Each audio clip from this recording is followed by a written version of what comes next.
Australia সফরের ঠিক আগে ভারতের প্রধানমন্ত্রী নরেন্দ্র মোদীকে সামাজিক যোগাযোগ মাধ্যমে প্রাণনাশের হুমকি দেওয়া হয়েছে।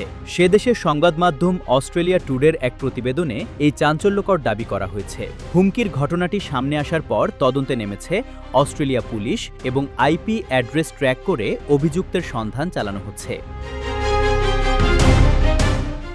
প্রতিবেদনে বলা হয়, ইন্দোনেশিয়া সফর শেষ করে আগামী ৮ জুলাই অস্ট্রেলিয়ায় পৌঁছানোর কথা রয়েছে নরেন্দ্র মোদী।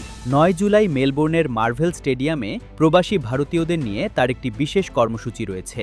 ওই কর্মসূচির প্রচারণামূলক একটি ফেসবুক পোস্টের কমেন্ট বক্সে আবু মুস্তাফা নামাঙ্কিত একটি অ্যাকাউন্ট থেকে হুমকি বার্তাটি পাঠানো হয়। বার্তাটিতে বলা হয়, অনুষ্ঠানের সময় স্টেডিয়ামের ছাদ যেন বন্ধ রাখা হয়, অন্যথায় এটিই হবে মোদীর শেষ সফর। বিষয়টি নজরে আসার পরই অস্ট্রেলিয়ান ফেডারেল পুলিশকে আনুষ্ঠানিকভাবে অবহিত করা হয়। নিরাপত্তা সংস্থাগুলো আইপি অ্যাড্রেস শনাক্ত করতে পারলেও এখন পর্যন্ত পুলিশের পক্ষ থেকে আনুষ্ঠানিক কোনো প্রতিক্রিয়া বা গ্রেফতারের খবর জানানো হয়নি।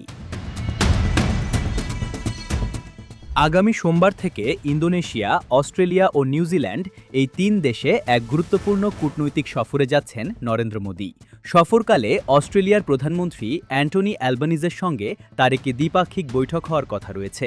এই সফর নিয়ে ইতিবাচক প্রত্যাশা ব্যক্ত করে প্রধানমন্ত্রী অ্যালবানিজ বলেছেন, বাণিজ্য, প্রতিরক্ষা, নিরাপত্তা এবং প্রযুক্তি খাতে যৌথ সহযোগিতা দুই দেশের জন্যই সুফল বয়ে আনছে।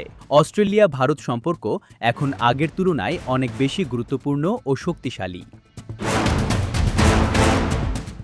অস্ট্রেলিয়া সফরকালে মেলবোর্নের গভর্নর জেনারেল স্যাম মোস্টিনের সঙ্গে সাক্ষাৎ এবং ভারত অস্ট্রেলিয়া সিইও ফোরামেও যোগ দেওয়ার কথা রয়েছে প্রধানমন্ত্রী মোদীর। তবে এই হুমকির ঘটনার পর মোদীর মেলবোর্ন সফরের সার্বিক নিরাপত্তা ব্যবস্থা আরও জোরদার করা হচ্ছে বলে জানা গেছে।